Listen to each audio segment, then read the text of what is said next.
She had crossed 500 miles of geography to reach a man she had never met. She was standing in the mud, his letters pressed to her chest, the ink bleeding in the rain. And then she heard hooves, a rider, coming from the direction of Sonora. He swung down from the saddle without a word, crouched beside her. Scattered Things picked up one of the letters from the mud, his own letter in his own handwriting, and placed it carefully inside her Bible. Then he looked up at her. This is the story of what happens when a man writes down exactly who he is looking for 6 months before he knows she exists. The thunderclap hit like a cannon shot fired from directly overhead, and Eleanor Price did not flinch. She had decided somewhere around the Missouri border that she would stop flinching. A woman who had already done the most terrifying thing of her life, which was to pack everything she owned into a single valise and board, a westbound train toward a man she had never met, had used up her supply of visible fear. Whatever remained inside her chest, that tight, coiling thing that squeezed harder every mile, the landscape grew wilder and the towns grew smaller. She kept it locked behind her sternum where it belonged. The stagecoach lurched hard to the left, and Eleanor gripped the leather strap above the window with one hand and pressed her other hand flat against the worn fabric of the seat beside her. Outside, Texas was doing its worst. April of 1875 had brought storms to the frontier that the driver, a leathery man named Cord, who smelled of tobacco and wet wool, described as the worst he had seen in 7 years of running this route. The road from the last relay station to Sonora had turned from packed earth to something closer to river bottom, and the wheels of the coach found new ruts with every revolution, each one deeper than the last. Eleanor looked down at her lap. She was holding the letters, 6 of them bound with a length of brown string that she had tied and untied so many times over the past 3 months that the string had softened to the texture of old cloth. The paper was good quality. She had noticed that from the first, the kind of paper a man bought when he intended what he was writing to last. The handwriting was even and unhurried, neither the cramped script of someone who had learned letters grudgingly, nor the ornate flourishes of someone trying to impress. It was the handwriting of a man who had something to say and knew how to say it without performance. She had memorized every word of every letter. She reviewed them anyway, the way a person reviews a map before entering unfamiliar territory. Not because they have forgotten the route, but because the act of looking brings a particular kind of steadiness. The first letter had arrived at her boarding house in Philadelphia on the 9th of January. She had seen the advertisement in the Inquirer 3 weeks before that, a small square of text buried in the back pages between notices for farm equipment and a lost dog. Most such advertisements, she had learned by that point, because she had read enough of them to develop opinions, sounded like livestock notices. They listed acreage and cattle counts and the dimensions of the house. They described the man's age and general health as though filling out a customs form. They spoke of the need for a capable woman in the way one might speak of the need for a capable plow horse. This one had been different. It had said, only this cattle rancher 30 years outside Sonora, Texas. Built my own house, small but solid. Books on the shelf and a garden started. Looking for a partner who wants to build a life, not just live in one already made. Write if you have questions. James Calloway. She had written. She had not asked about the acreage. She had not asked about the number of cattle or the dimensions of the house. She had asked whether he read the books on that shelf or only kept them for appearance. And she had asked whether the night sky in Texas was truly dark enough to see the Milky Way, because she had lived in Philadelphia for 7 years, and in all that time had never once seen more than a handful of stars through the yellow haze that hung over the city like a permanent bruise. His reply had taken 11 days. She knew this because she had counted. He wrote back that he read every book on that shelf, some of them more than once, and that the poetry volumes had belonged to his mother, who had taught school before she married his father. And that, yes, on a clear night with no moon, the sky over his land looked like someone had scattered a handful of fire across black velvet, and that was not poetry. That was just what it looked like. That was the moment, she thought now, watching the rain hammer the coach window, that she had begun to understand she was going to write back a second time. The road dropped into a low crossing, and the coach slowed to something barely above walking pace. Eleanor could hear the driver calling out to the horses in a tone that was part encouragement and part apology.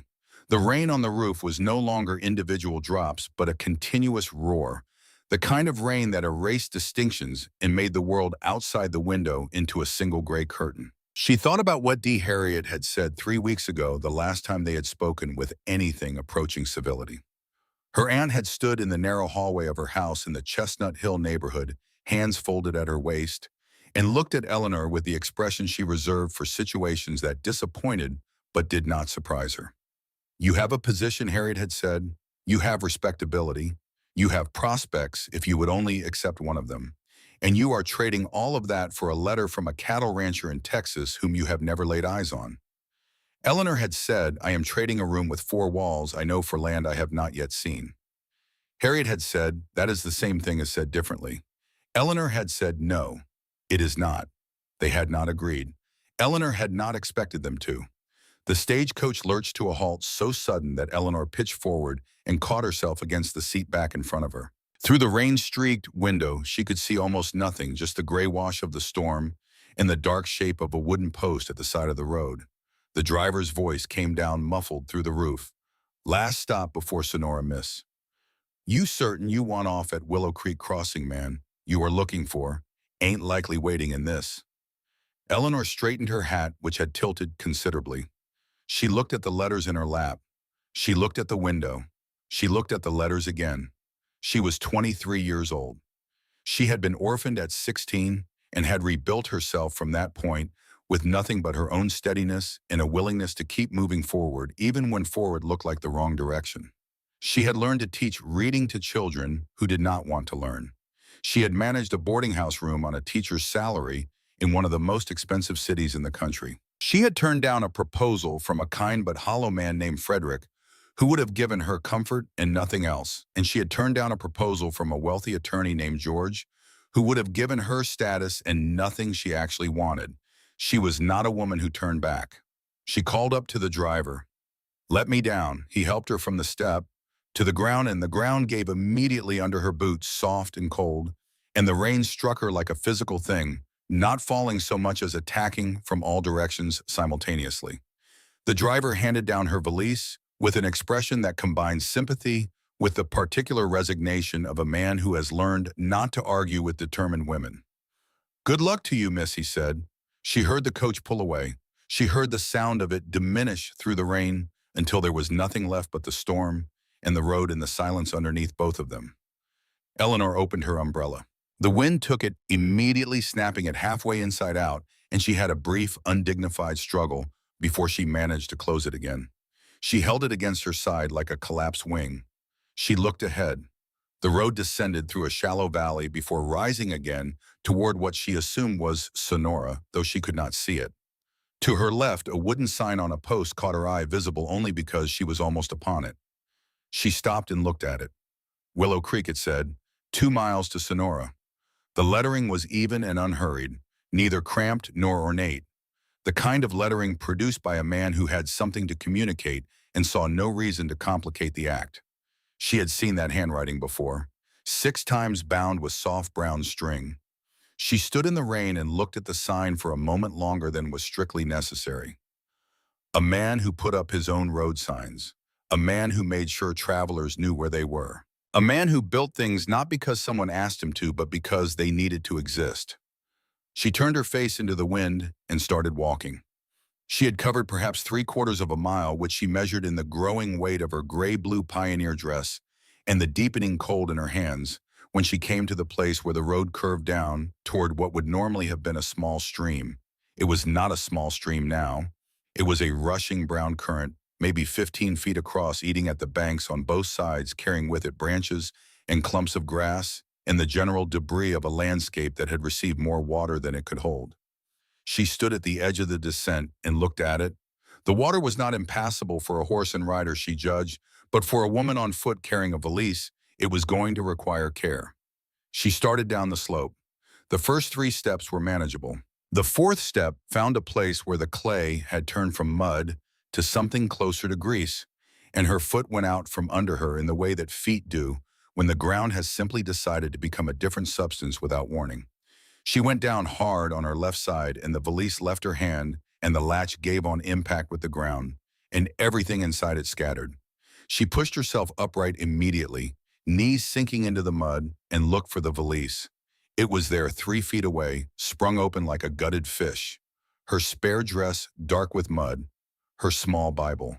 The cameo that had belonged to her mother, a white silhouette on pale blue, now face down in a puddle. Her papers, the letters.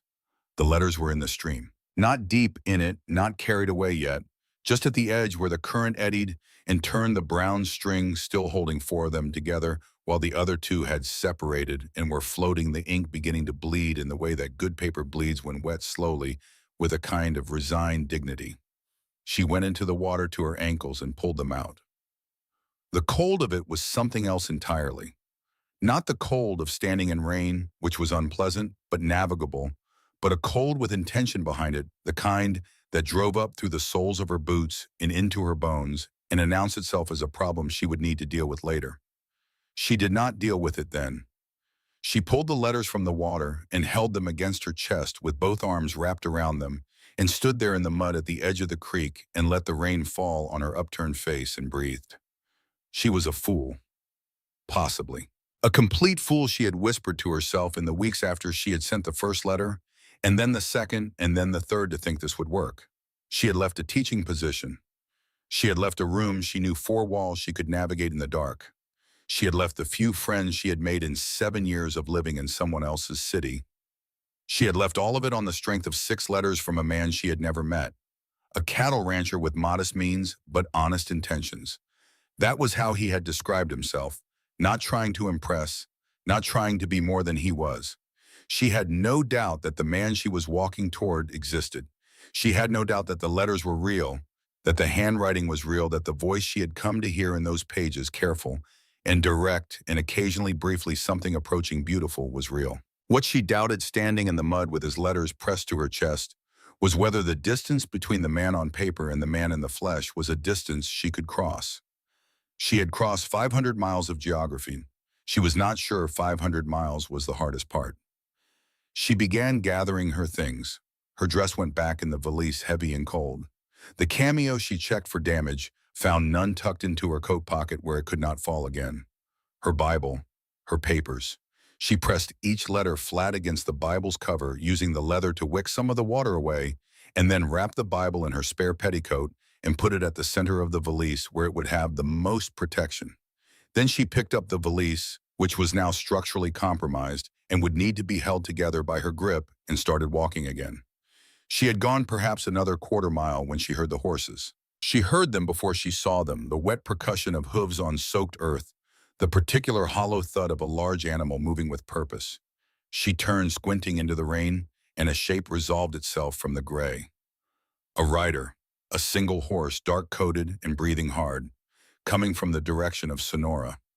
She called out. The rider turned toward her, drew closer, slowed. He was tall in the saddle, the kind of tall that remains apparent even when a man is mounted broad through the shoulders, wearing a brown leather vest over a blue work shirt that the rain had turned from sky blue to something darker, the color of deep water. His hat was pulled low against the weather. His face, as he drew close enough for her to see it, was the face of a man in his early 30s who had spent most of those years outdoors. Tanned and weathered in the way that frontier work produces, not unpleasant, but marked. There was a scar along his jawline on the left side, a pale line against the darker skin, old enough to be unremarkable. Just another thing that had happened and had been lived through.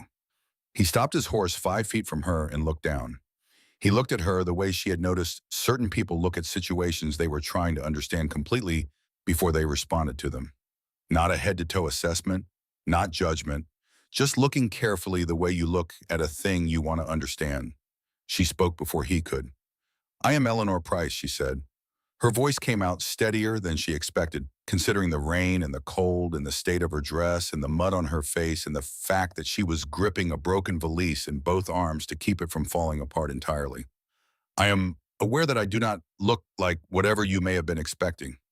The man on the horse was quiet for a long moment. Then he swung down from the saddle in a single unhurried motion, both boots landing in the mud, without any apparent concern for the mud itself. He was, she saw now, considerably taller than she had estimated. He moved toward her and then past her slightly and crouched down on the ground beside the edge of her valise, where the water was still beating on the wet leather. She understood a moment later what he was doing.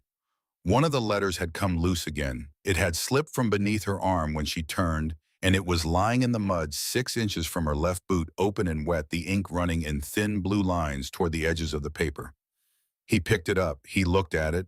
She watched him look at it, watched the moment when he recognized his own handwriting on the wet page, and something in the set of his shoulders changed, a very slight thing, a degree or two of tension arriving in a place that had been loose. He was careful with it. He handled it with a kind of deliberateness that was not precious, but was something adjacent to it, the way a man handles something that matters without making a performance of the fact that it matters. He opened her Bible, which she had not dropped, and placed the letter inside the cover where the leather would protect it. Then he looked up at her. His eyes were dark brown. She noted the kind of dark that does not give much away easily, but was not cold for that. There was something in them she recognized without being able to immediately name the look of a person who had been alone for long enough that company had become something they were careful about rather than automatic. "Miss Price," he said. His voice was quieter than she expected, as if he had been practicing the name and was hearing how it sounded out loud for the first time. "Price," she corrected. "Eleanor Price." He absorbed this without comment. "Then I am James Calloway." She knew she told him. The sign at the road, the lettering. He looked at her for another second. Something happened at the corner of his mouth that was not quite a smile, but was in the same territory. He said, "You noticed that?" "I noticed things," she said. He nodded once, accepting this as information rather than boast. Then he turned back to the valise and began efficiently gathering the rest of her belongings from the mud. He did not ask permission. He simply did the thing that needed doing, which she recognized as a characteristic that could be either reassuring or insufferable, depending on the circumstances, and this happened to be circumstances where it was reassuring. When everything was back in the valise, held together with the practical efficiency of a man who had fixed things in the field more times than he could count, he stood and walked back to his horse. He reached into the saddlebag and produced a length of leather cord, which he used to bind the valise closed. Then he held out his hand for her to take it. She gave it to him. He tied it to the saddle. Then he turned back to her. "We need to get you out of this rain," he said. "My ranch is 3 miles. You will ride. I can walk," she said. "You have already ridden out in the storm to find me." "I know," he said. "And now you will ride." He said it without apology and without the particular kind of condescension that she had learned to identify and resist in Philadelphia, where men explain things to women as a general matter of policy. He said it the way a man says something he has simply decided is the correct course of action. She looked at him. She looked at the horse, a large bay stallion, whose name she would learn was Thunder, who was standing in the rain with the patient resignation of an animal that had long since made his peace with Texas weather. She let James Calloway help her into the saddle. His hands were at her waist, steady and strong and impersonal, and then she was up, and he was handing her the reins, and he had taken up a position beside the horse, one hand on the bridle, and they began to move. He walked beside her through the mud with the same even pace he had used getting off the horse, neither hurried nor stiff, the stride of a man who was simply going somewhere and saw no reason to make a production of the going. They traveled for a while without speaking. The rain had not let up, but had perhaps shifted slightly, the heaviest edge of it moving a degree east, leaving them in the kind of steady gray downpour that is not violent but is entirely committed. Occasionally she looked down at him. He looked straight ahead or occasionally up at her, brief glances that checked the fact of her presence, and then moved on. After a time he said, "I am sorry about the weather." She said, "I am sorry to be such a sight for our first meeting." He said, quietly enough that she almost lost it to the rain, "You look exactly as I hoped." The simplicity of it silenced her for a moment. Not because it was flattery, it was not flattery. He had said it with the same uncomplicated directness he used for everything else, but because of what it meant if taken at face value. He had hoped for something specific. And whatever that something was, she, in her mud-soaked gray-blue pioneer dress, with her hair down and her umbrella broken, and her valise bound with borrowed cord, was it? She did not know how to answer that, so she did not answer it at all, and he seemed to require no answer, and they continued through the rain toward the ranch that gradually resolved itself from the gray distance as a low, solid shape against the darker line of the hills. A small house, a barn behind it, a corral, a kitchen garden plot just visible on the east side already showing green despite the weather, and smoke rising from the chimney. In all of it on this particular afternoon and all this rain and cold, the smoke was the thing that struck her most. He had left a fire burning before he rode out to find her. He had maintained that fire and that warmth even in the uncertainty of whether she would actually be there to come back to. A figure emerged from the barn as they approached. A man in his late 30s, heavy-set and moving quick despite the rain, pulling his hat brim down as he came. He stopped when he got close enough to see her clearly looking up at her on the horse, with an expression that combined surprise with something that was either relief or vindication. "Well," he said loudly over the rain, "there she is. You owe me $1, boss. James said I told you she would come." "You told me no such thing," the man said. "You just kept saying she would come. That is not the same as telling me." He looked back up at Eleanor with a frankness that was somehow not rude, the direct assessment of a person who had decided that life was too short for pretense. "I am Walt Greer, 7 years on this ranch, the only man standing between James Calloway and talking to himself every evening." James said, "Walt." Walt said, "What she is going to find out." He turned back to Eleanor. "Welcome to the Calloway place, Miss Price.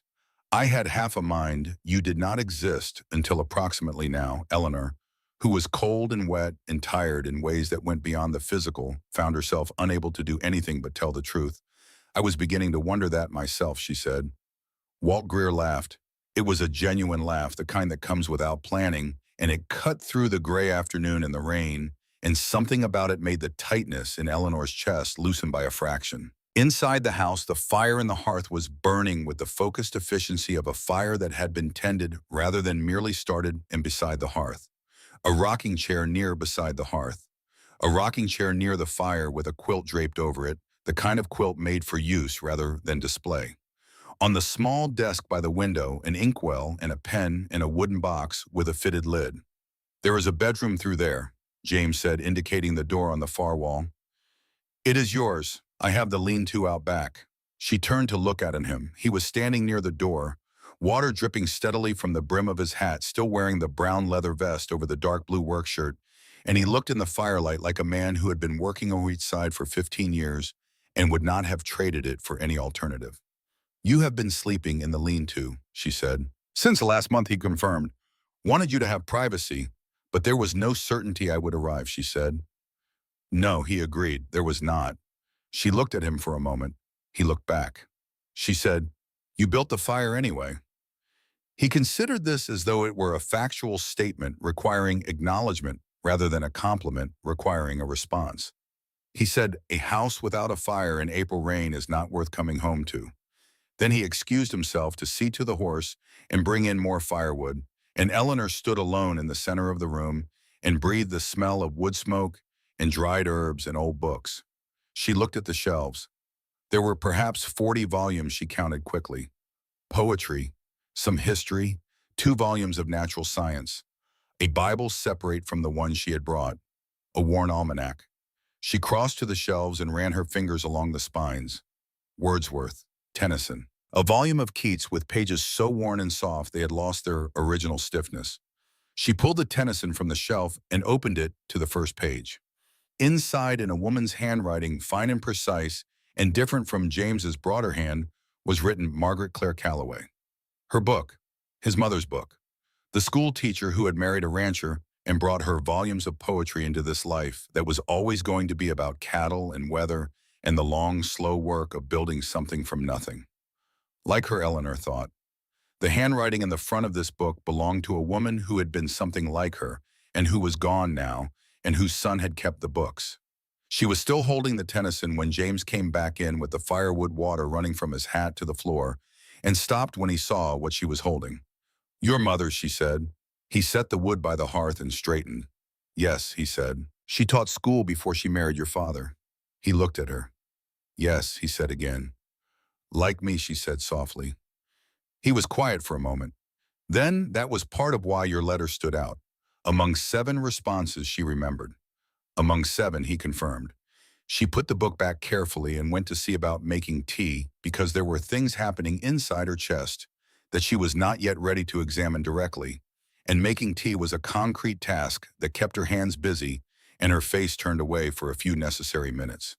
They ate that evening at the table a simple meal of beans and cornbread that James made with the quiet competence of a man who had been cooking for himself for years and had gotten good at it because there was no alternative. Walt joined them and was talkative enough for all three of them, which Eleanor suspected was deliberate, a kindness in the form of noise that let the other two sit with their own thoughts while still having the texture of company. After the meal, Walt went to the barn for the night, citing a mare he was watching, though Eleanor suspected that was at least partially an excuse to give them the house. James washed the dishes. She dried them. They worked without speaking, and the silence was not awkward, but was charged with the quality of two people each waiting to see who would speak first and what they would say. He spoke first. He said, "In your fourth letter, you mentioned a mistake you had made that you were still learning to forgive yourself for. You never explained what it was." She set down the dish she was drying and looked at him. He was looking at the wash basin. He had a way of asking difficult things while appearing to look at something else she was beginning to notice. She said, "I took a position teaching at a school that dismissed a colleague of mine, a woman who had more experience than I did because she was considered difficult. I knew it was unjust. I said nothing. I told myself I had no power to change it. I did have power. I simply did not use it." She paused. She had not told this to anyone before. It cost her nothing to tell it now, which meant she had either healed considerably or had simply stopped caring about her own comfort, and she was not sure which. "I think about her sometimes. What she might have done if I had spoken." James was quiet for a moment. Then he said, "What would you do now?"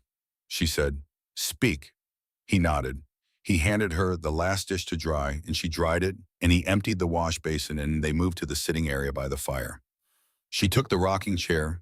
He took the chair at the desk, turned so that he was facing her rather than the desk itself. The fire had settled into its middle evening behavior, steady and generous, the kind of fire that makes a room feel larger than it is. She said, "You mentioned in your fourth letter that there was a mistake 3 years ago that you had not forgiven yourself for." He looked at the fire, a long pause. Not evasion, she thought. Preparation. He was the kind of man who thought before speaking, which she had suspected from the letters and was confirming now. "I asked a woman to marry me," he said. "Clara Whitfield, daughter of the merchant here. We had been courting for close to a year. She said no, said she could not live 3 miles from town." He paused. "The year after that, she married a banker in San Antonio and moved away."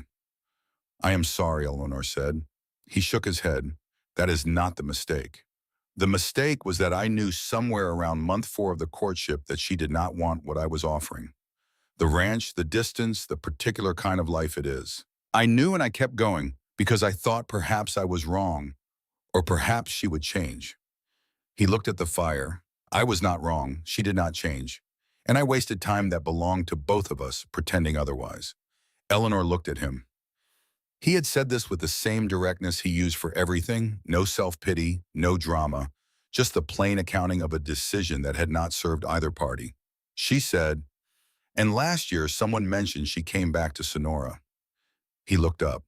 There was something careful in his expression, not guarded but careful, the way a man is careful with something he wants to get exactly right. He said, "She wrote to me, said she wanted to talk. Her husband had died. I met with her once. She suggested perhaps we might try again. I declined. Clearly." He paused. "After that meeting, I placed the advertisement. So I was not," she said, choosing the words deliberately, "a substitute for something that did not work out." "No," he said. "You were a door I opened after closing another one." She thought about that. She thought about the way he had placed her letters inside her Bible in the rain, careful with them, because they mattered. She thought about the sign at the road hand-lettered, and practical and quietly useful. She thought about the fire he had left burning for a woman who might not have come. She thought about something else. She stood from the rocking chair and crossed to the small desk. There was a drawer there that she had noticed earlier but had not opened, and she opened it now without asking because she was going to be married to this man, and there was no inventory of this house that should be kept from her. Inside the drawer was a small stack of papers, 7 or 8 sheets folded and stacked with no particular care but not crumpled either. She took them out. She unfolded the top sheet. The handwriting was James's, but different from the handwriting in the letters. Less considered. More immediate, the kind of writing that happens when a person is not performing, but thinking out loud on paper. At the top of the page was a date, October 12th, 1874. 6 months before she had answered his advertisement. 6 months before, in his own accounting, he had decided to look. She read, Lord, send me someone with courage, not just kindness. Someone who asks the right questions before the easy ones. Someone who sees this wild land and wants to stay, not because she has nowhere else to go, but because she chooses it. Someone who will build alongside me, not behind me. She read it a second time. She read the next rate and in the next each one a variation on the same essential request, the same specificity, the same quality of a man who knew precisely what he was looking for and was asking in the plainest possible language for help finding it. She became aware at some point during the reading that James had stood up from his chair. She could feel him in the room, the particular quality of stillness a person projects when they are watching something important happen and do not want to interrupt it. She looked up.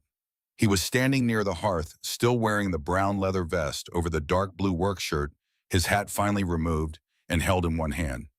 The firelight caught the scar along his jaw, in the dark of his eyes, in the particular way his shoulders sat square and permanent, like a thing built to stay. She said, You wrote this 6 months before you placed the advertisement. He said, Yes. She said, Before you read my letter, before you knew I existed. He said, Yes. She said, You prayed for somebody like me. He said, I prayed for someone like you. I did not know your name or your face or where you lived. I did not know if such a person existed. I wrote it down because I needed to believe she might. Eleanor looked down at the pages in her hands. She thought about her own list, the one she kept in the small notebook that was now at the bottom of her valise. The list she had begun adding to in the months before she answered his advertisement. The list of things she wanted from her life, not from a man, but from her life. Open land, something to grow and watch grow. Teaching because she chose it. A sky dark enough to show the Milky Way. She said, I have a list too. Not written in prayer, but a list. Things I wanted from my life. She looked at him. You described that list from the other direction. The silence after that was not the silence of people who have run out of things to say. It was the silence of people who have said something that requires a moment to settle the way of a coin requires a moment to stop spinning after it lands. James crossed to the desk and took the papers from her hands with the same care he had used on the letters in the mud. He folded them and placed them back in the drawer. His hands were close to hers for a moment, and she was aware of their size and their texture and the particular deliberateness with which he moved. He said, I should have told you about this before you came all this way. She said, if you had told me, I might have come for the wrong reasons. To answer a prayer is a different thing than to choose a life. He looked at her for a long moment. She said, I chose this. He said, I know. She said, I am still choosing it. He said very quietly, good. Outside, the rain had not stopped, but had changed its character, settling from the violence of the afternoon into something steadier and more committed, the kind of rain that intends to last the night. Thunder moved through the roof periodically, the concussive roll of a storm that had established itself overhead and was taking its time moving on. James had excused himself to check on the animals, pulling his hat back on and his coat from the peg by the door, and Eleanor stood at the window and watched the rain move through the lamplight at the edge of the porch, thinking about nothing particular and everything at once. She was 700 miles from Philadelphia. She was in a house that smelled of wood smoke and horses and the particular dry paper smell of books that had been read many times. She was in a house that a man had built with his own hands, where the furniture was simple and solid and bore the marks of use rather than display, where the books on the shelf had belonged to a woman who had also once been a school teacher, who had also once chosen a life that other people did not understand. She was in a house where someone had left a fire burning for her, where a stranger had ridden 6 miles through a rainstorm to find her, where a man had written 6 months before she existed to him a description of a person she recognized. She thought about the list in her notebook.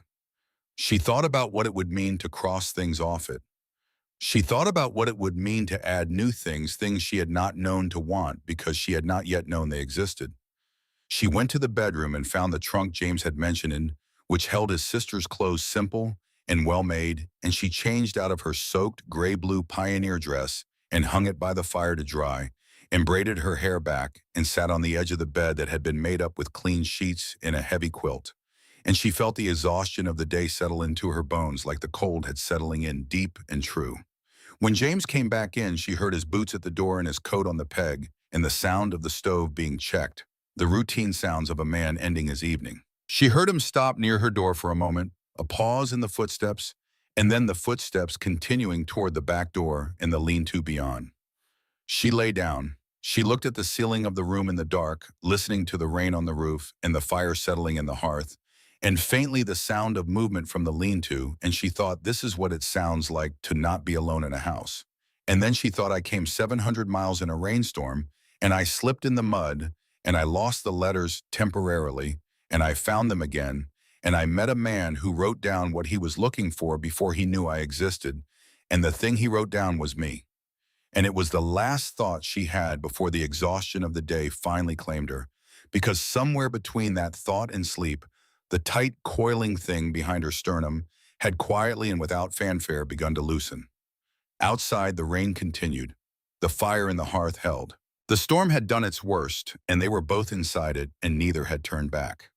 Morning came the way mornings do after violent nights, with a kind of excessive clarity that felt almost like an apology. The storm had exhausted itself somewhere before dawn, and what it left behind was a world scrubbed clean and bright, the hills around the Callaway Ranch running green against a sky so blue it looked freshly painted, the air carrying that particular freshness that only arrives after the land has been thoroughly washed. Eleanor woke to sounds she did not yet know by name. A rooster somewhere to the east of the house. Cattle in the distance, their low calls carrying easily in the still morning air.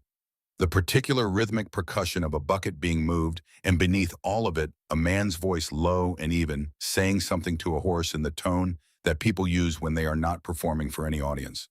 She lay still for a moment and listened. 7 years in Philadelphia, she had woken to the sounds of a city assembling itself for the day. Carriage wheels on cobblestone, voices carrying arguments up through thin walls. The particular urban percussion of 1,000 people going about their business in close proximity. She had learned to sleep through it and had never entirely learned to like it. This was different. She dressed quickly in one of the dresses from the trunk, a plain brown wool that fit well enough across the shoulders, though it was a half-inch short at the wrist, and braided her hair and pinned it up and went out into the main room to find it already awake, fire in the stove, coffee on, the front door standing open to let in the morning air and the light. She stepped onto the porch. James was in the corral, perhaps 60 yards away, moving thunder through a gate with the kind of fluid economy that comes from years of the same work. He had not heard her come out. He was wearing the blue work shirt and the brown leather vest the same as yesterday, and she understood now that this was not laziness of wardrobe, but rather the practical uniform of a man who had found what worked and saw no reason to introduce variables. He moved with purpose and without waste, each gesture connected to the next, the way the movements of a man who knows exactly what he is doing always are. He had not heard her. She watched him for several minutes without announcing herself, not because she was hiding, but because she was learning. She was learning the way he handled the horse, which was with a kind of respectful authority, communicating what he needed without force.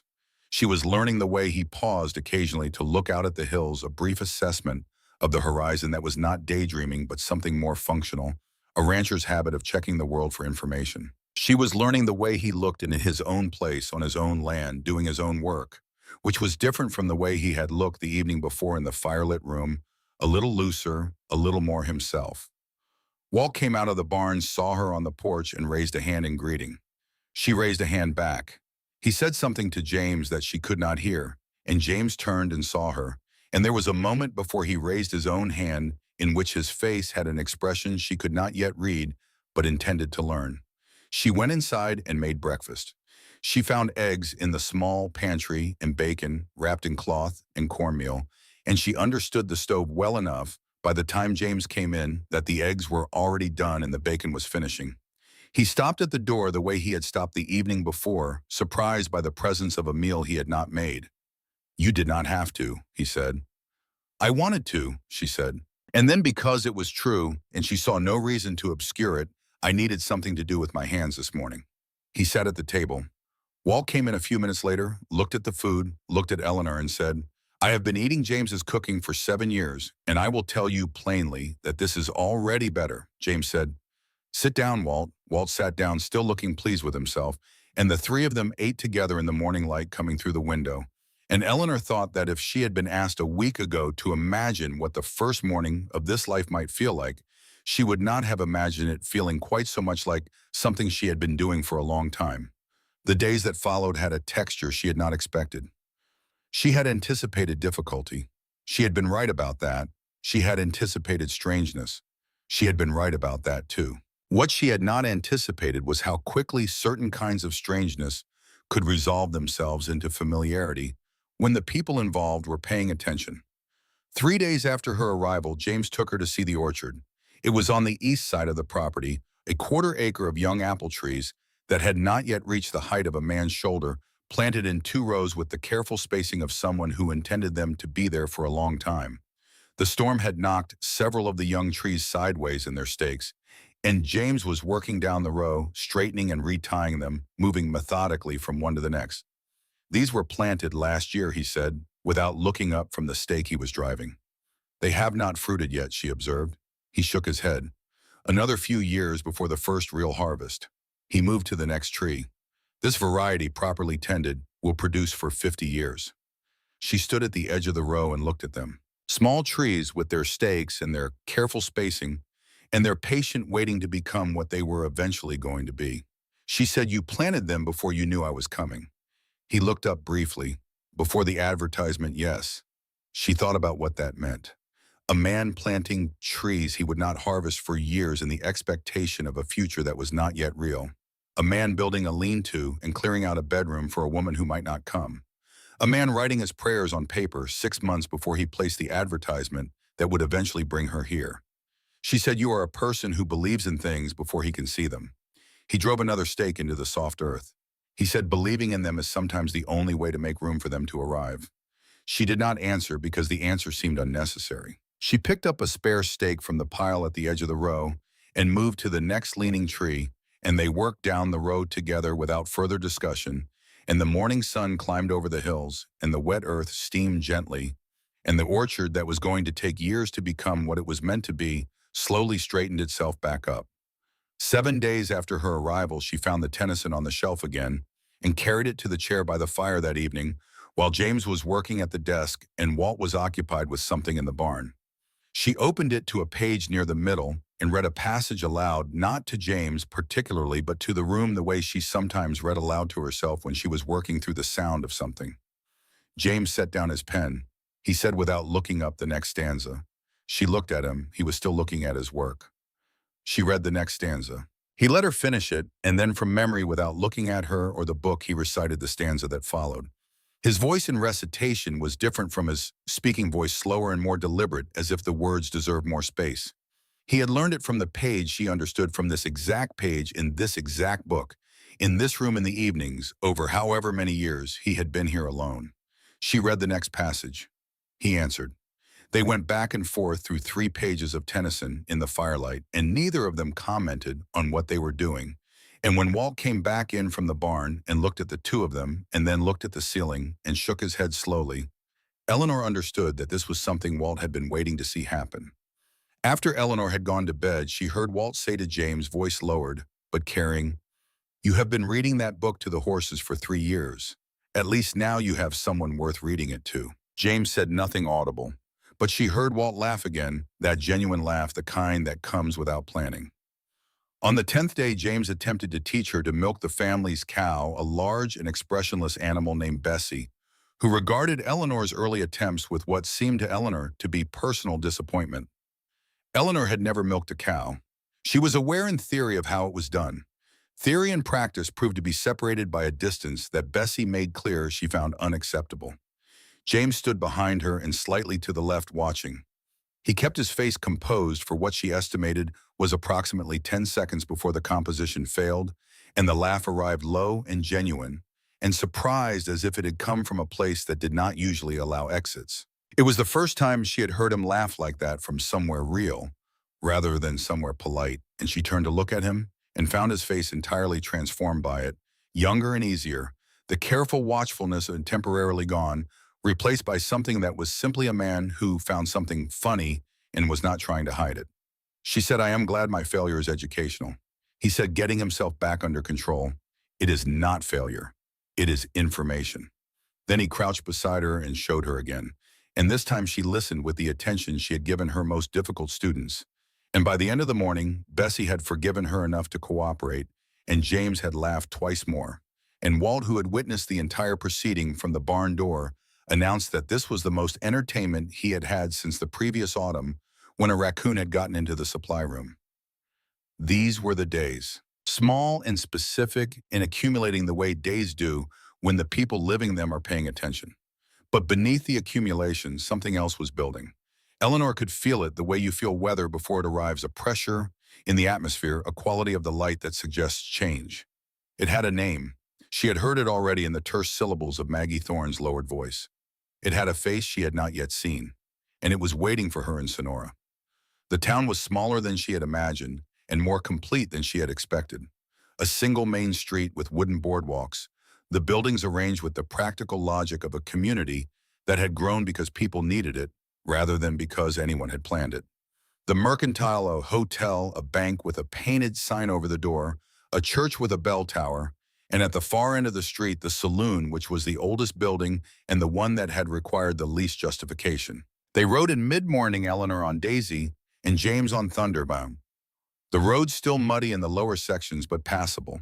The sky was clear and the air was sharp, and Eleanor was aware as they came down the main street of eyes finding them from windows and doorways and the front steps of the Mercantile. News travels fast, in Sonora, James had said. He had been accurate.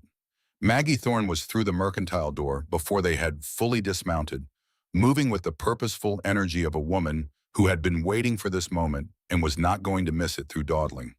She was 50 and broad and warm, in the way that certain people are warm radiating it rather than performing it, and she took Eleanor's hands in both of hers and looked her over with frank approval. Look at you, Maggie said. She said it the way people say things they have been thinking for a while and are relieved to finally confirm. James Calloway, she said, looking past Eleanor at him with an expression that managed to be simultaneously approving and long-suffering. 7 years I have been telling you that ranch needs a woman in it. James said, you have been telling me that for 5 years. Maggie said, it should have been 7, then I would have been right sooner. She turned back to Eleanor. Come inside. There are women in here who are going to want to meet you, and I suggest you brace yourself because Mrs. Baker is among them, and she considers herself the social archivist of this town. Inside the Mercantile, Eleanor was introduced to 6 women in the space of 15 minutes, each with their own quality of curiosity and their own way of expressing it. Mrs. Baker, the banker's wife, was thin and precise and asked questions that seemed conversational, but were structured like legal depositions. Mrs. Jacobson, the mayor's wife, was warmer and more direct. The other women ranged between these poles. James remained nearby without hovering present enough to intercept anything that strayed into territory he thought unfair, absent enough to give her room to navigate. She noticed this. She noticed that he trusted her to handle herself, which was different from indifference and different again from abandonment. It was a specific thing, the behavior of a man who had decided she was capable and was acting on that decision. She handled herself. She answered the questions about Philadelphia and the journey and how she had come to correspond with James Calloway without giving them more than they needed and without giving them less than would satisfy. She was a school teacher. She had found the advertisement in the Enquirer. She had written because the advertisement was different from the others. She had decided to come because the letters were honest. Mrs. Baker said, and when is the wedding to be? James from the other side of the room, when Reverend Hale comes through. 2 weeks from Sunday.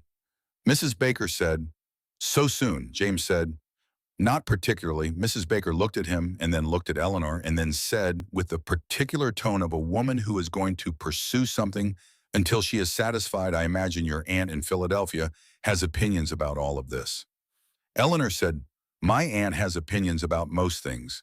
It is one of her more consistent qualities. Mrs. Baker looked at her for a moment and then, surprising Eleanor, slightly smiled. Well, she said, you will do. Maggie took Eleanor by the arm and drew her to the back of the store, ostensibly to show her where the fabric bolts were kept, and lowered her voice the moment they were out of Mrs. Baker's range. "There is something you should know," Maggie said. She did not say it dramatically. She said it the way a woman tells another woman something she would want to know herself, practically and without embellishment. "About Clara Whitfield." Eleanor said, "I know she came back." Maggie said, "Then you know she was James's before, 3 years ago." He asked her. She said no. "Married a man in San Antonio, a banker. Came home a widow last month." Eleanor said, "He told me." Maggie looked at her with a slight recalibration of expression. "He told you?" "Yes." She paused to absorb this. "Then, she has been to see him since she came back," she said. "Once that I know of, maybe more." Eleanor said, "He told me about that as well." Another pause. Then Maggie said in a tone that was something between assessment and approval, "You are either very trusting or very smart." Eleanor said, "I am trying to be both." Maggie looked at her for a long moment. Then she patted her arm.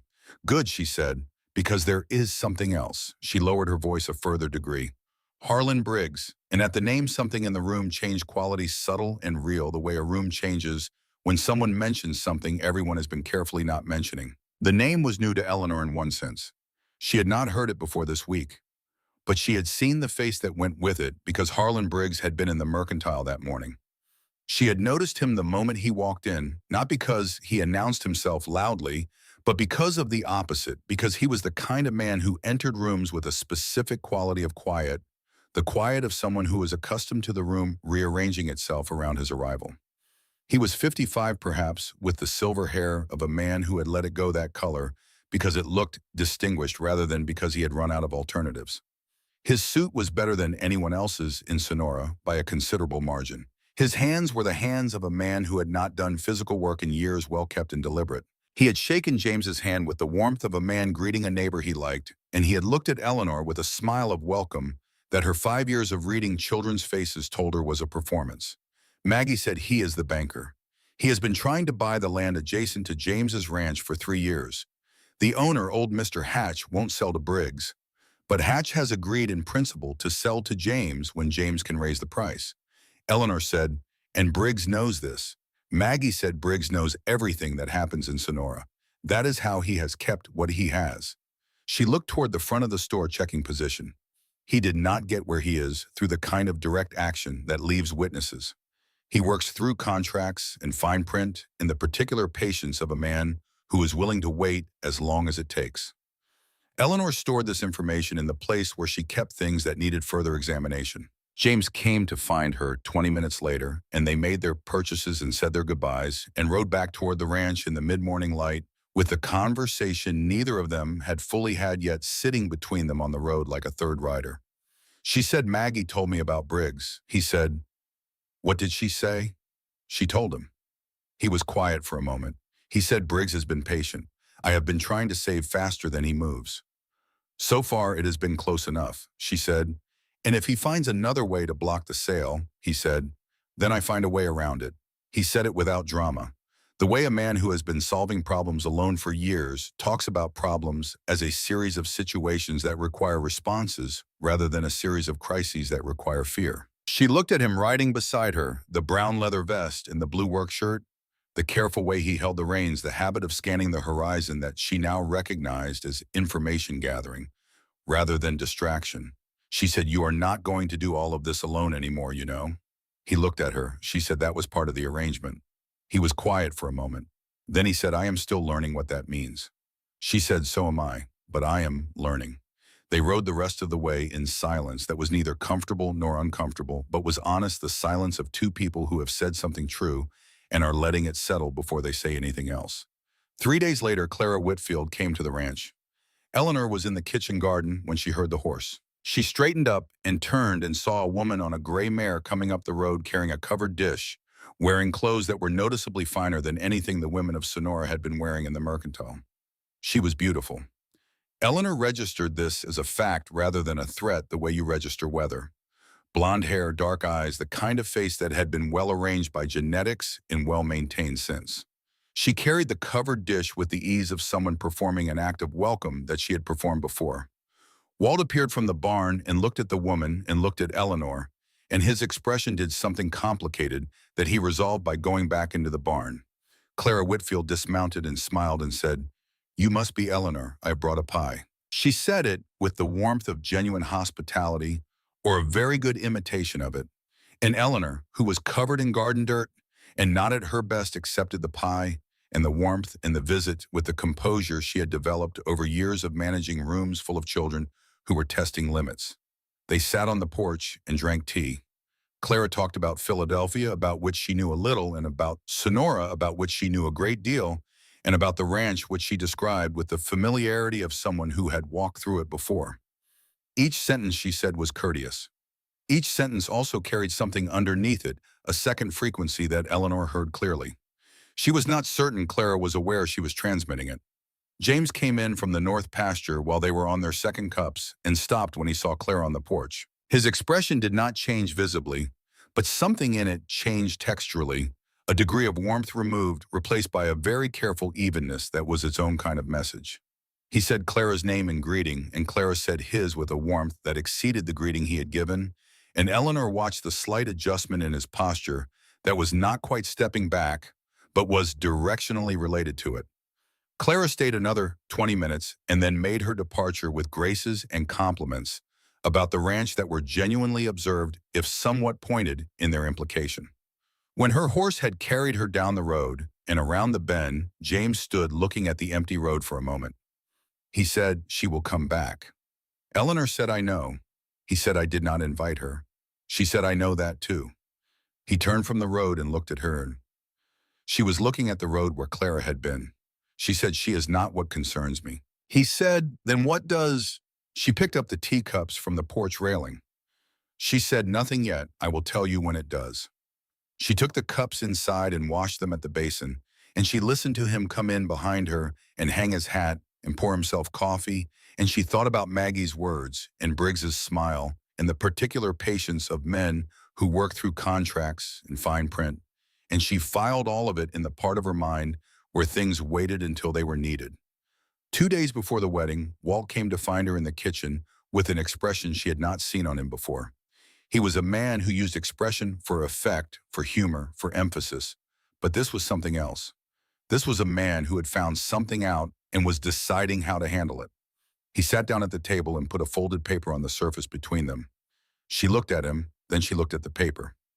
He said, "I have a friend who works at the Sonora Bank. Not Briggs himself, just the clerks. He told me this morning that something was filed this week." He smoothed the paper on the table, though it did not need smoothing. "The land adjacent to this ranch. Old Hatch's land. There is a prior purchase option agreement filed against it." Eleanor sat down slowly.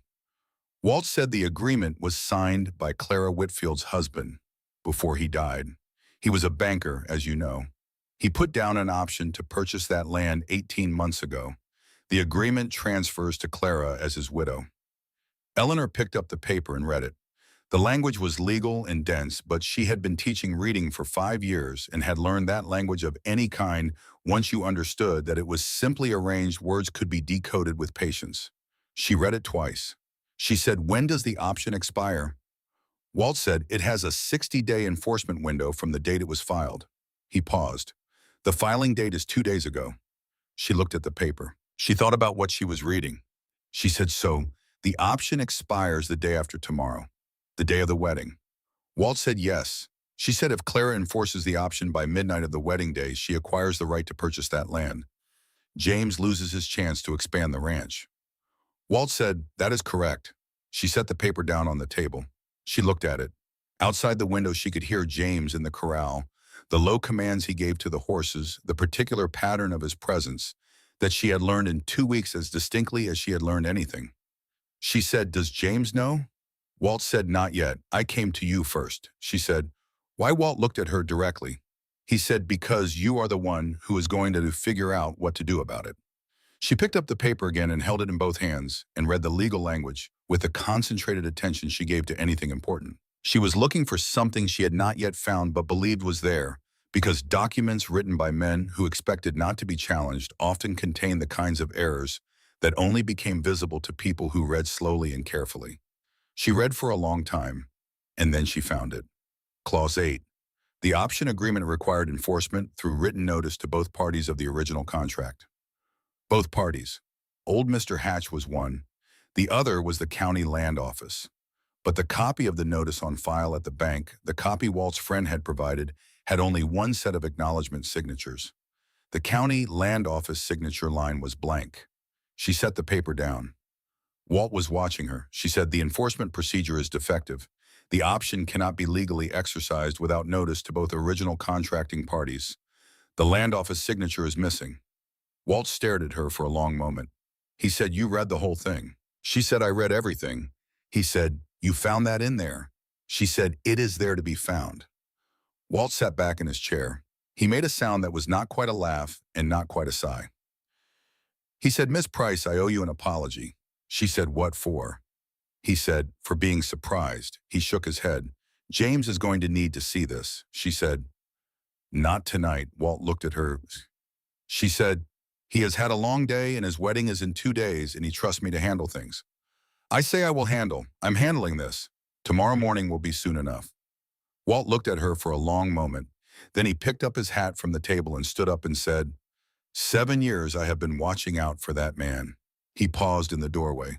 "I am glad he does not have to do it alone anymore." He went out into the evening, and Eleanor sat at the kitchen table with the paper in her hands and the fire warming her back and the sound of James working outside, and she thought about what it meant to choose a life. Not to accept it, not to inherit it, not to arrive in it because the alternatives had closed. To choose it specifically and deliberately and with full knowledge of what it was and what it was not. She thought about Briggs's smile in the mercantile and the careful way he had shaken James's hand, the practiced warmth of a man who had learned to use pleasantness as cover for patience. She thought about Clara at the porch, beautiful and courteous, and carrying something underneath the courtesy that had nothing to do with a pie. She thought about James planting apple trees in the certainty of a future that had not yet arrived. She thought, he will not lose what he built here. Not while I have something to say about it. The following morning was the day before the wedding. Walt brought Eleanor into Sonora early before Briggs's bank was open to speak with the only lawyer in town, a man named Fletcher who worked out of a room above the general merchandise and who confirmed after 20 minutes with the document that Eleanor's reading of Clause 8 was correct. The enforcement procedure, as attempted, was legally deficient. A proper challenge filed before the option was acted upon would almost certainly succeed. Fletcher said, "Where did you find this?" Eleanor said, "In the document." He looked at her over his spectacles. He said, "Most people don't read documents." She said, "I know. That is what people who write documents are counting on." He began drafting the challenge. Eleanor returned to the ranch.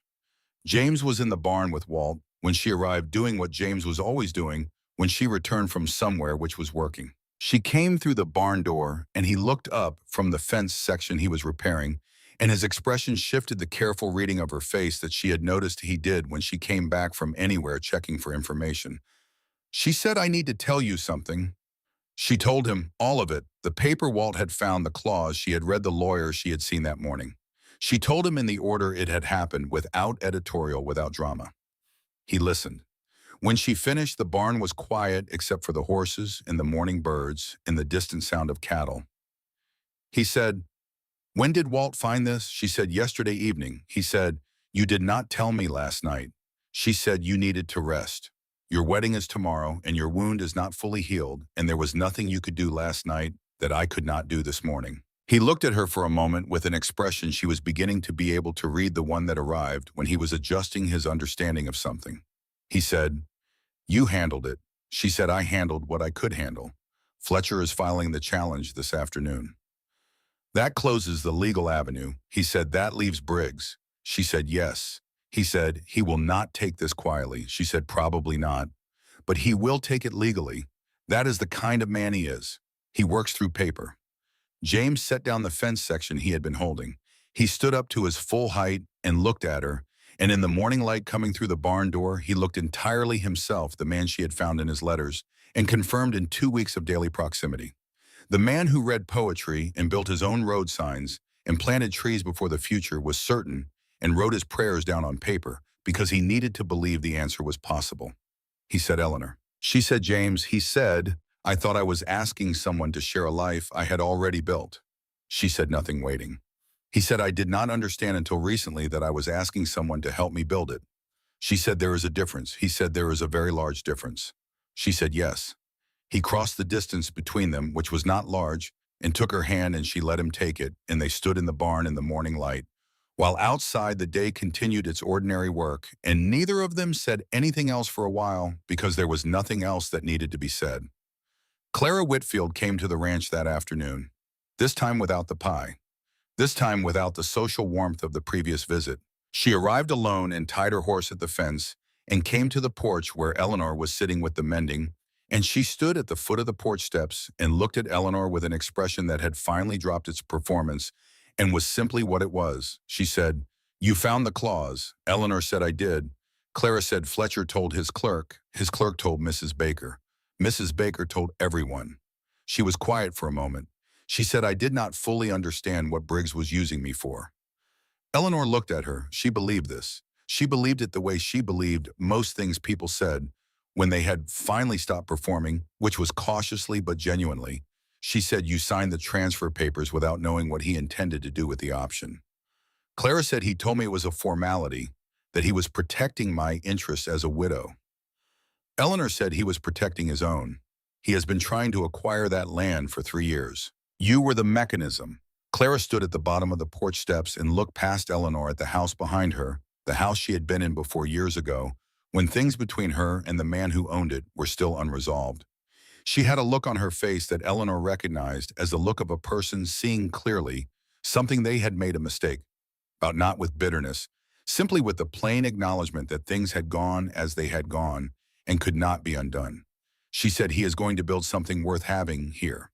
He always was." Eleanor said, "I know." Clara said, "You are going to help him." Eleanor said, "I already am." Clara looked at her for a moment longer.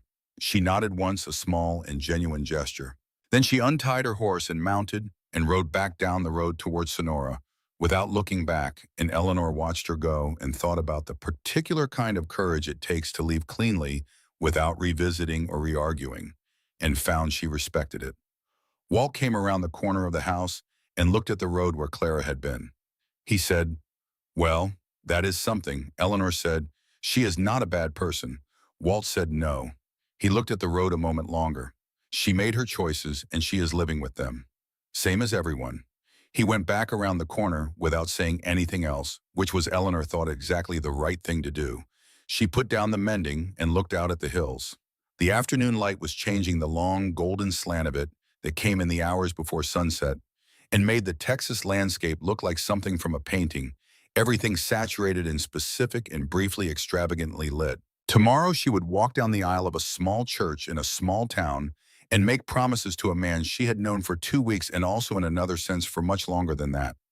Tomorrow the life she had packed a single valise and ridden 500 miles toward would begin in earnest with witnesses and a gold band and the particular weight of public commitment. Tonight there was still this: the hills in the afternoon light, the sound of James in the corral, the smell of the kitchen garden and the wood smoke, and the dry paper smell of books that had been read many times. The particular quality of a place that had begun in 2 weeks to feel like something she recognized. She thought about Harriet's letter, which had arrived 3 days ago, and which she had read once and put in the drawer with the prayer papers, which seemed like the right place for it. Harriet had said, "You have traded civilization for wilderness." She had said, "I hope you do not come to regret exchanging everything for nothing." Eleanor looked at the hills. She looked at the orchard at the edge of her vision as young trees that would not fruit for years and would produce for 50. She thought nothing. She thought Harriet does not know what nothing looks like. The last light of the afternoon moved across the valley and the hills went from gold to amber, to the deep green shadow of early evening, and somewhere out in the land that was becoming hers, James Calloway was finishing the last work of the day before tomorrow, changed everything, and Eleanor Price sat on the porch of the house she was going to live in and felt for the first time in a very long while entirely in the right place. She picked up the mending again. There was still work to do. There always was. And she found to her own quiet satisfaction that she did not mind that at all. The house was quiet after midnight. Walt had gone to the barn hours ago, and James had checked on the animals and banked the fire and said goodnight with the particular care of a man who understood that tomorrow required rest and was trying to ensure it. Eleanor had said goodnight back. She had gone to the bedroom. She had listened to his footsteps cross the main room and go out the back door toward the lean-to, the soft closing of that door, and then the silence that followed. She had not slept. She lay on top of the quilt with her boots off and her dress still on, and the document Walt had given her 2 days ago in her hands, reading it for the fourth time, by the light of the small oil lamp on the bedside table. She had already found Clause 8. She already knew about the defective enforcement procedure. Fletcher had already filed the challenge that afternoon. But something else was pulling at her. A quality in the language she had not yet resolved, a particular arrangement of phrases in the preamble section that she kept returning to without being able to say precisely why. She read it again, and then she found it. Not Clause 8, something earlier. The option agreement specified the mechanism of transfer in the event the original option holder died before enforcement. The language was clear: the option transferred to the holder's estate.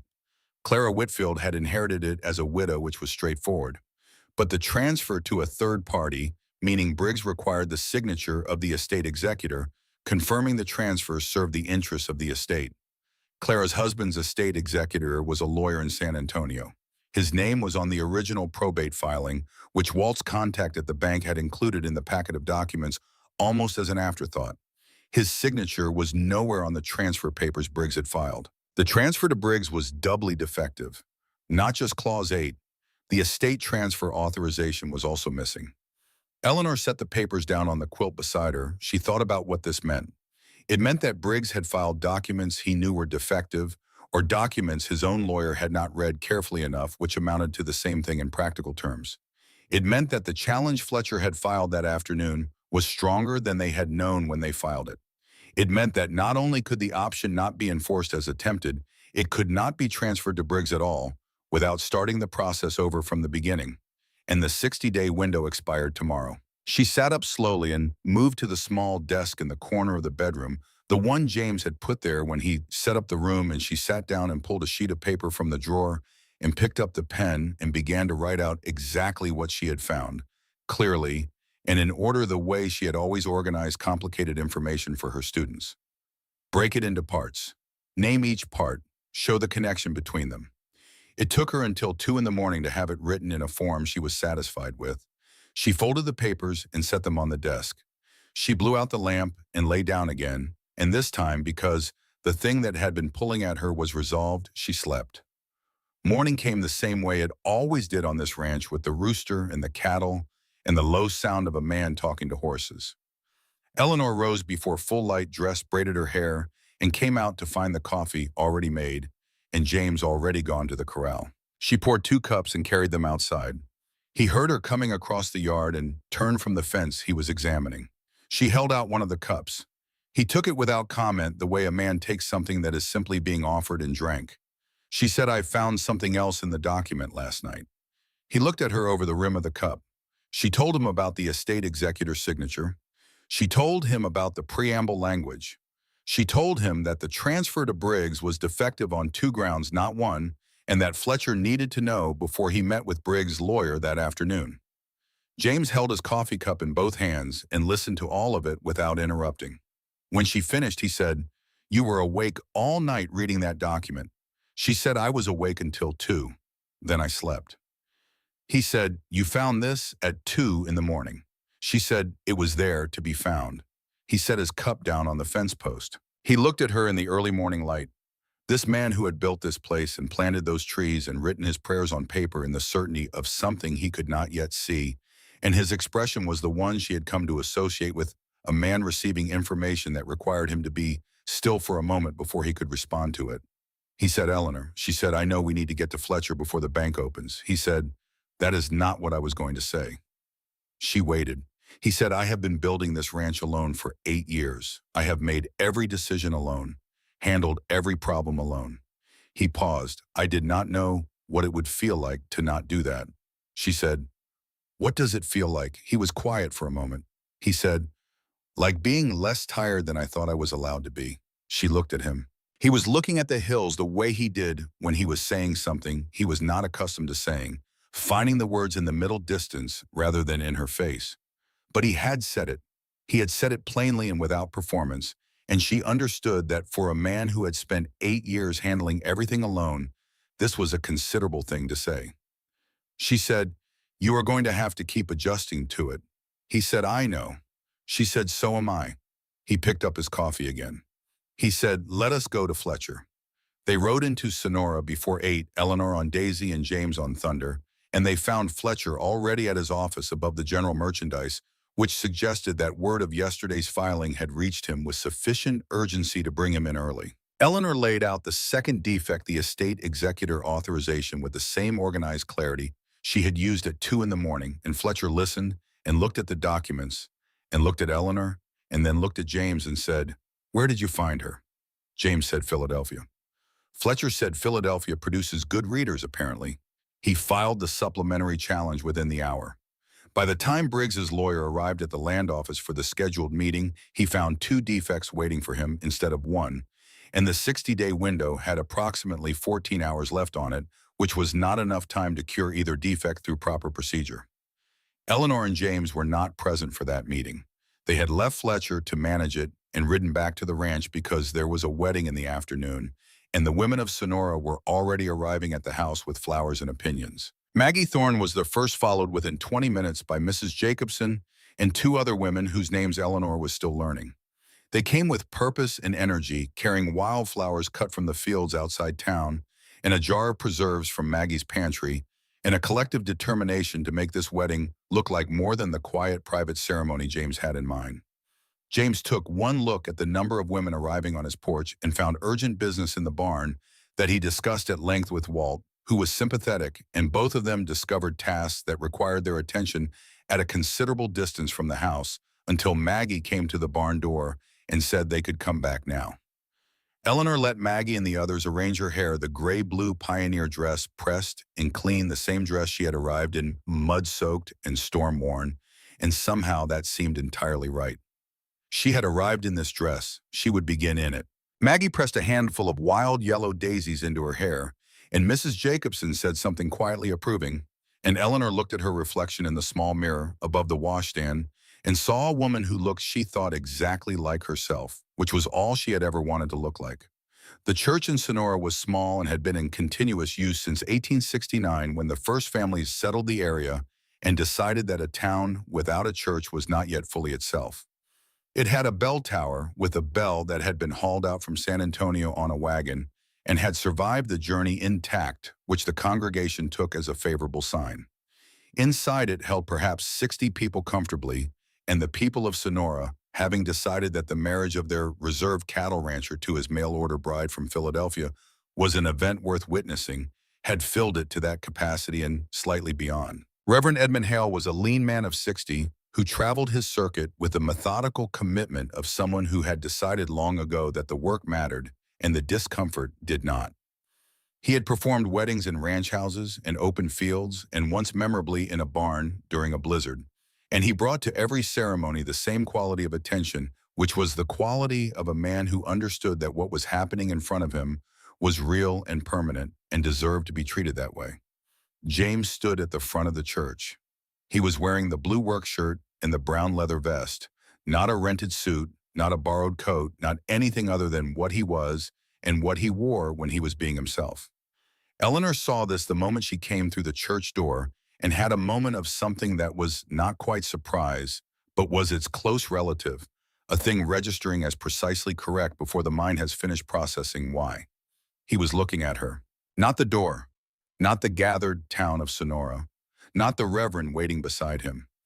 He was looking at her with the careful reading attention he brought to everything important, and then solely with the same unhurried quality as everything else he did, he smiled. She walked down the aisle alone. She had no family to accompany her, no father to give her away, no mother to cry in the front pew. She had herself in her gray-blue pioneer dress and the yellow daisies in her hair, and the absolute certainty that she was walking toward the right thing. She reached him. He took her hand. His hand was warm and rough and completely steady, and she thought about that steadiness, the quality of a man whose hands did not shake at the things that mattered most. Reverend Hale spoke about commitment and partnership, and the particular nature of a life built together in difficult country, and he said it without sentimentality, but not without feeling. And Eleanor listened and found that every word applied with a specificity that suggested the Reverend had paid attention to more than just the ceremony. When the Reverend reached the vows, James's voice was clear and even. He promised to love and honor and cherish her for all his days, and he said each word with the weight of a man who had thought about what each one meant before he agreed to say it. Then it was Eleanor's turn. She looked at James Calloway, 30 years old, weathered and steady, and standing in his work clothes in front of the entire town of Sonora, because he had not seen any reason to pretend to be something he was not on the most important day of either of their lives. She looked at the scar along his jaw and the dark eyes that always looked a little farther than the immediate and were looking right now entirely at her. She said, "I, Eleanor Price, take you, James Calloway, to be my husband. I promise to stand beside you and build with you what we together believe is worth building, when it is easy and when it is not, when I understand you fully and when I am still learning. I came 700 miles to find you, and I intend to stay for everything that comes after." The ring he placed on her finger had belonged to his mother, the same woman whose handwriting was in the Tennyson, whose books were on the shelf, who had also once been a school teacher, who had chosen a rancher and a frontier life, and all that came with it. The ring was plain gold, worn smooth, and it fit as if it had been sized for her, specifically, which it had not been, and which made the fitting feel like something more than coincidence. Reverend Hale said the words that made them married. James kissed her with the same quality he brought to everything unhurried and genuine, and not a performance. The gathered people of Sonora made the sounds that gathered people make, at weddings warm and approving, and a little relieved, the particular relief of a community that has been watching someone be alone for too long and is glad to see that end. Walt, standing at the side of the church, looked at the ceiling for a moment and then looked back down and appeared to be working very hard at keeping his expression within acceptable limits. The celebration afterward was in the churchyard, tables carried out and laden with food that had appeared from what seemed like every household in Sonora. The afternoon was warm and clear, the kind of afternoon that arrives sometimes in late April on the Texas frontier, as if an apology for the week preceding it, and the wildflowers were out in the fields beyond the churchyard fence, and the sky was the particular blue of a day that has decided to be beautiful and has committed to it fully. Eleanor moved through the celebration in the way she moved through most things, paying attention. She talked to Maggie and to Mrs. Jacobson and to the women who had helped her that morning. She accepted congratulations from men she was still learning the names of. She watched James across the yard talking to ranchers he had known for years, and she noticed how he talked to them, the slight but real ease that was different from his usual careful watchfulness, the quality of a man who was on this particular afternoon genuinely something other than tired. He found her after an hour and stood beside her without requiring that they be talking. They watched the celebration together, and he occasionally rested his hand lightly at the small of her back, a gesture that was new between them but did not feel new, which she thought was probably a good sign. Mrs. Jacobson came to Eleanor near the end of the afternoon and said quietly, "He has not looked like that in a long time." She nodded toward James across the yard. "Whatever that means to you, it is worth knowing." Eleanor said, "What does he look like?" Mrs. Jacobson considered the question seriously, which Eleanor had come to understand was her way. She said, "Like a man who is not alone anymore and knows it." Later, as the sun began its descent toward the hills, Fletcher appeared at James's elbow and said something brief. James looked at Eleanor across the yard. She raised her eyebrows. He gave a single nod. The estate executor authorization issue had been confirmed as fatal to Briggs's filing. The option had expired at the day's end, invalid and unenforceable. The land was still Hatch's to sell, and Hatch, who had been informed of the day's events by Fletcher with what appeared to be some satisfaction, had sent word that he was prepared to discuss terms with James at his convenience. Walt, who had received this news and was clearly not trying very hard to contain his reaction, said to Eleanor as she passed two defects. He shook his head. "Two," she said. "The second one was harder to find." He said, "Most things worth finding are." They said their goodbyes as the sun touched the hills and the afternoon began its conversion to evening, and James helped Eleanor onto Daisy and mounted Thunder, and they rode home to the ranch for the first time as what they now were in the long golden light that made the grass look like something worth keeping. Walt, who had arranged to stay in Sonora for the night, with the particular tact of a man who understood when his absence was the most useful thing he could offer, had left the house in order. Fire laid. Coffee ready to be made. On the kitchen table, a jar of Maggie's preserved peaches with a note that said, "Only congratulations. Do not come looking for me until morning." James read the note and set it down. He looked at Eleanor. She looked at him. They were standing in the main room of the house that was theirs now, and the fire was laid, but not yet lit, and the evening was coming in through the windows with the particular quietness of evenings on the frontier where the transition from day to night is not obscured by city noise, but arrives clearly and fully and without apology. He said, "Shall I light the fire?" She said yes. He knelt at the hearth and struck the match, and the fire took the way. A well-laid fire takes quickly and completely, and the light of it spread across the room and reached the bookshelves and the quilt on the rocking chair, and the desk with the inkwell and the small drawer where the prayers were kept. He stood and turned, and she was closer than he had expected, and they looked at each other in the firelight, and there was a moment before anything else happened in which Eleanor thought, this is the moment when everything that came before becomes the past, and everything that comes after is what we are building. She said, "James." He said, "Eleanor." She said, "You prayed for someone like me before you knew I existed." He said, "Yes." She said, "I am here." He said, "I know." She said, "I am going to keep being here." He said, "The way he said things that were simply true, I know that too." He crossed the small remaining distance between them and took her face in his hands, the rough, careful hands that had built this house and planted those trees and picked up her letters from the mud, and kissed her with all the unhurried certainty of a man who had waited a long time for the right thing and was not going to rush it now that it had arrived. The fire burned behind them, and the night settled over the ranch. And somewhere in the hills, the first coyote of the evening called and was answered, and inside the house that James Calloway had built with his own hands, the two of them were finally entirely at home. Morning came the way it always did. Rooster, cattle, the sound of a man talking to horses in the dark before dawn. Eleanor lay still for a few minutes and listened to it this ordinary, extraordinary morning, the first one of a life that was now being built rather than being waited for.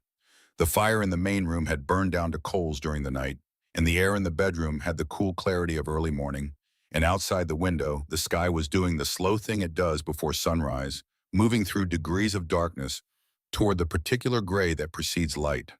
She dressed and went to the main room. On the kitchen table beside the coffee that was already made and still hot was a folded piece of paper. She looked at it, she picked it up and unfolded it. The handwriting was James's, the less considered version, the version he used when he was thinking rather than performing. At the top, a date the day after the wedding. "Lord, thank you for answering my first prayers so exactly. Thank you for sending someone with the courage to ride through a storm to get here and to stay once she arrived, and to read contracts at 2 in the morning for someone she loves. Thank you for a woman who sees this land and wants to stay not because she has nowhere else to go, but because she chooses it every single day. I did not know it was possible to feel this grateful. I am learning what it means to not be alone in the work. I am finding that it means more than I knew how to ask for. I am asking now to be worthy of it." Eleanor read it twice. She sat down at the kitchen table and held the paper in both hands and looked at it for a long time in the morning light that was beginning to come through the window. She thought about the first prayer she had found in the drawer written 6 months before she existed to him. She thought about her own list in the notebook, the things she had wanted from her life that she had written down in a Philadelphia boarding house room before she knew that any of this was possible.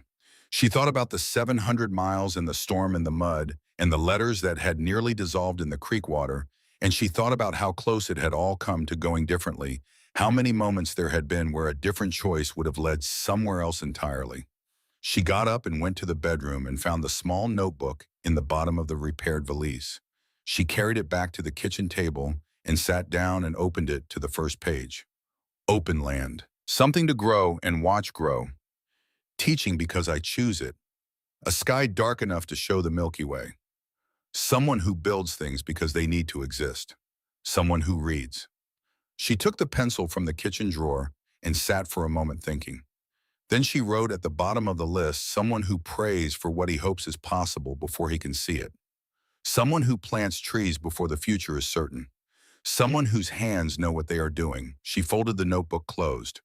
She heard the back door open, and James came in taller than the doorway required him to be, still wearing the blue work shirt and the brown leather vest, his hair dark with the early morning damp. He stopped when he saw her at the table.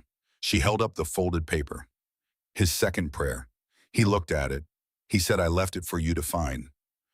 She said, "I found it," he said, and she said, "and I added to my list." He came to the table and poured himself coffee and sat down across from her. She pushed the notebook toward him. He opened it, read what was there, read it to the bottom, and the new line she had added. He was quiet for a long time. She said, "We both had lists." He said, "Yes." She said, "And we both found what we were looking for." He said, "Not the same way." She said, "No. You prayed on paper. I made a list in a notebook. But the direction was the same." He looked at her across the kitchen table in the morning light. This man who had built everything around him with his own hands and his own stubbornness and his own quiet faith, that the future he was working toward was worth working toward even before it was real. He said, "There are things worth building that take a long time to see." She said, "I know. I have seen the apple trees." He looked at her for a moment. Then the corner of his mouth moved in the way it did when something struck him as genuinely worth smiling about. He said, "They are going to fruit this year. First real harvest." She said, "You told me it would take 3 years." He said, "I planted good stock. It went faster than I expected." She thought about that. She thought about what it meant for a man who believed in things before he could see them, who planted trees and wrote prayers and built rooms for women who might not come, when the things he had planted and built and prayed for came to their fruition faster than expected. She said, "We should go look at them." He stood up and she stood up, and they went out through the back door into the morning that was fully arrived, now the sun clearing the eastern hills and flooding the valley with the clean, bright light of a day that had decided to be generous. They walked across the yard and through the gate and down the row of apple trees that were exactly what he had said, taller than a man's shoulder, now properly established, and on every branch the tight green evidence of what was coming. She ran her hand along a branch and felt the tight firmness of the buds under her fingers. She said, "Last year these were barely taller than my waist." He said, "Things grow faster when the conditions are right." She looked at him. She understood he was not only talking about the trees. She said, "And now they are fruiting in their third year instead of their fifth." He said, "The conditions were right." She looked at him. He was looking at the trees, running his hand along a branch, the way he touched things he had made with the particular attention of someone checking their own work. She said the thematic statement, the one Walt said I should be teaching, about what cannot be taken. He looked at her. She said, "There are things that cannot be taken from a person if they have truly built them. Not with papers, not with contracts, not with patience or fine print, or the particular kind of threat that works through legal mechanisms. Things built with hands and time and the daily act of showing up are different from things acquired. They have a different kind of permanence." He said, "You said that to Walt." She said, "I was working it out. I think I have it right now." He said, "Say it again." She said, "What is built with faith and hands and time cannot be taken. It can only be inherited or abandoned, and we are not going to abandon it." He looked at her for a long moment in the apple orchard in the morning light, this woman who had ridden 700 miles and read contracts at 2 in the morning and read every line of a document until she found what others had missed and did not stop until the thing was done. He said, "No, we are not." He held out his hand. She took it. They stood in the orchard together, and the morning continued its work around them, the light moving and the birds going about their business, and the cattle somewhere in the north pasture beginning the ordinary transactions of the day, and under their feet the Texas earth was damp and good and full of whatever it is that makes things grow when the conditions are right. 5 years pass the way 5 years pass when people are building something together in the daily accumulation of work and seasons, in the small specific events that become in retrospect the architecture of a life. The Callaway Ranch grew. James purchased Hatch's land in the summer of that first year, the paperwork clean and straightforward, Briggs conspicuously absent from the transaction and conspicuously quieter in the months that followed. The bank continued to operate in Sonora, but found that several of the ranching families in the county had developed a preference for the bank in the next town, a preference they could not have explained precisely, but that Maggie Thorne could have explained very precisely if asked. The cattle herd doubled. The orchard produced its first real harvest in the third year, and every year after that, enough apples for the ranch and enough surplus that Eleanor began making preserves that Maggie sold in the mercantile. And that became quietly and without anyone making a fuss about it, one of the small economic facts of Sonora. In the converted barn on the east side of the property, Eleanor taught school.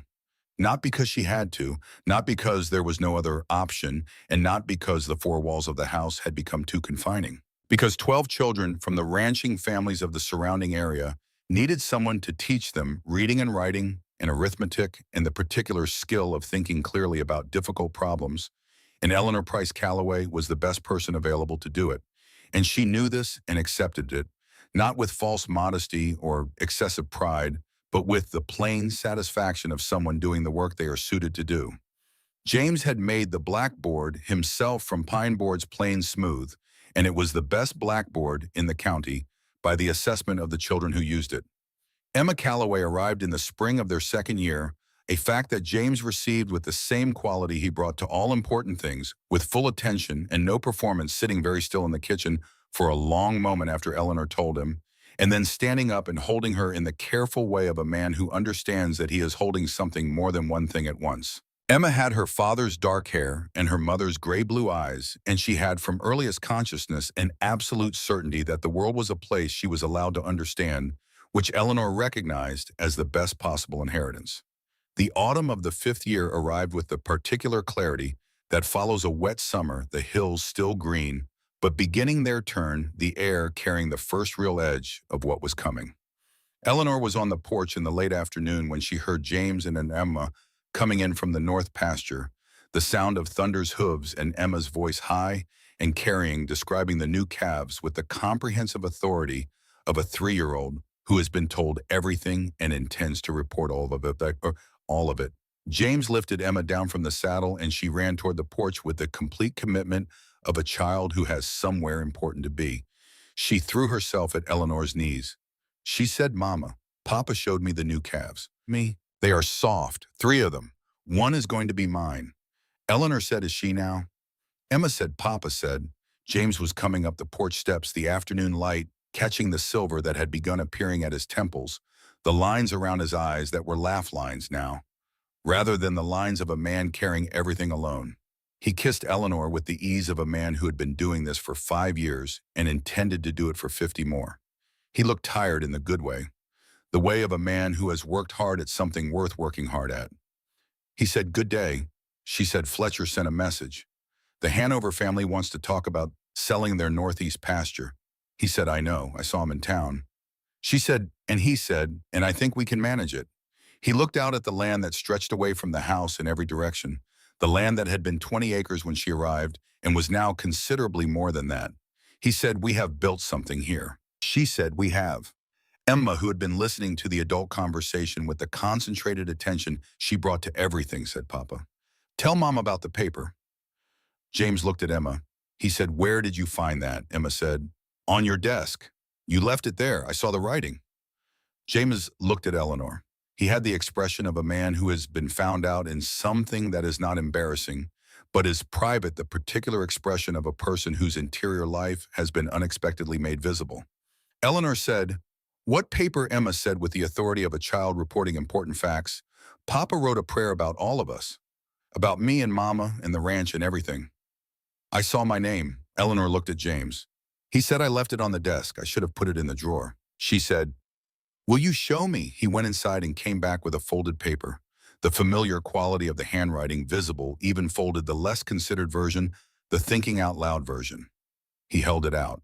She unfolded it. "Lord, thank you for the 5 years since I stopped being alone. Thank you for a woman who rode 700 miles through a storm and read legal documents at 2 in the morning and read every line of a contract until she found what others had missed. Thank you for Emma, who has her mother's eyes and her mother's habit of understanding everything. Thank you for the apple trees that fruited in their 3rd year. Thank you for the land that has grown because 2 people built it instead of 1. I did not know when I wrote the first prayer that the answer would be this complete. I am still learning the dimensions of it." Eleanor read it once. She read it again. Emma was watching her with the careful attention of a child who understands that something important is happening and is trying to determine what. Eleanor said, "Go find Walt and tell him dinner is in an hour." Emma said, "Is Papa in trouble?" Eleanor said, "No. Go find Walt." Emma went at the particular velocity of a 3-year-old with a mission across the yard toward the barn. Eleanor looked at the prayer in her hands. She thought about the first one she had found in the drawer, the one written 6 months before she had answered an advertisement in a Philadelphia newspaper, in which a man had written down with plain and specific faith a description of a woman he hoped existed. She thought about the second one written the morning after the wedding, in which a man had found words for gratitude that exceeded what he had known how to ask for. And now this third one 5 years later, in which the gratitude had grown with the life, the way the orchard had grown, finding dimensions that the original planting had not yet known. She got up and went inside and found her notebook in the desk drawer where she kept it, now the small notebook with the list she had started in a Philadelphia boarding house room before any of this was real. She opened it to the page with the original list and the additions she had made the morning after the wedding. She took the pencil from the drawer. She wrote at the very bottom of the page below everything else, "A man who keeps praying after the prayer has been answered, because the answer keeps growing." She put the notebook down. She went back out to the porch. James was standing at the porch railing, looking out at the hills in the late afternoon light that made them look like something worth keeping forever. He had the look of a man who was exactly where he was supposed to be and knew it, the absence of the searching quality that had been in his eyes when she first saw him, replaced by something settled and sure. She stood beside him. He said, "I am sorry." She found the paper. She said, "I am not." He said it was private. She said some things should stop being private eventually. She thought about the first prayer and the drawer it had been kept in for 6 months before she found it. She thought about the list in her notebook that had lived in a Philadelphia boarding house for a year before she answered an advertisement in the back pages of the Inquirer. She said, "We kept things private long enough." He looked at her. She said, "We built this. All of it. Together." He said, "Yes." She said, "And no one can take it." He said, "No, they cannot." From the barn, Emma's voice carried clearly across the yard, telling Walt about the new calves with the comprehensive authority she brought to all important announcements. Walt's response, something equally clear and probably approximately accurate, floated back. Thunder moved in the corral. Bessie made her opinion known from the direction of the barn. Somewhere in the north pasture, the cattle continued their endless conversation with the land. The sun moved toward the hills and the light went from gold to amber, and the sky began its evening preparations, that long, slow deepening that preceded the dark that Eleanor had wanted for years. The dark that was dark enough to show the Milky Way stretched across it like a river of fire. James put his arm around her. She leaned into him. She thought about a woman on a stagecoach in a rainstorm, holding 6 letters, and asking herself whether the distance between the man on paper and the man in the flesh was a distance she could cross. She thought about muddy water and scattered letters, and a road sign with familiar handwriting, and a man who came down from his horse and picked up her things without being asked. She thought about apple trees planted in faith, prayers written in darkness, a list made in a boarding house room that had, against all reasonable expectation, turned out to be a map. She thought, "I rode 700 miles through a storm, and I found exactly what I was looking for, and more than I knew how to look for." Emma came back across the yard at full speed, Walt following at a more reasonable pace. She launched herself at her parents' legs and grabbed on and looked up at them with the gray-blue eyes that were her mother's and said, "Walt says dinner better be ready because he is very hungry." Walt said, arriving at the porch steps, "I said no such thing. I said I was moderately hungry, which is different." James said, "Come in then." Walt came up the steps and held the door, and Emma went through it at speed. And James looked at Eleanor, and she looked at him, and in the last light of that autumn afternoon, they went inside together into the house he had built, and the life they had built, and the ongoing, unremarkable, extraordinary daily work of 2 people who had found each other across 700 miles in a rainstorm, and 6 letters, and a drawer full of prayers. The door closed behind them. Outside, the dark came down over the Texas hills the way it always did, complete and unhurried, and the stars arrived, and then more stars, and then the Milky Way itself stretched across the sky exactly as promised, like a river of light above the land that could not be taken, above the orchard that had fruited ahead of schedule, above the apple trees that a man had planted in faith before the future was certain, above everything they had built, above everything that was theirs.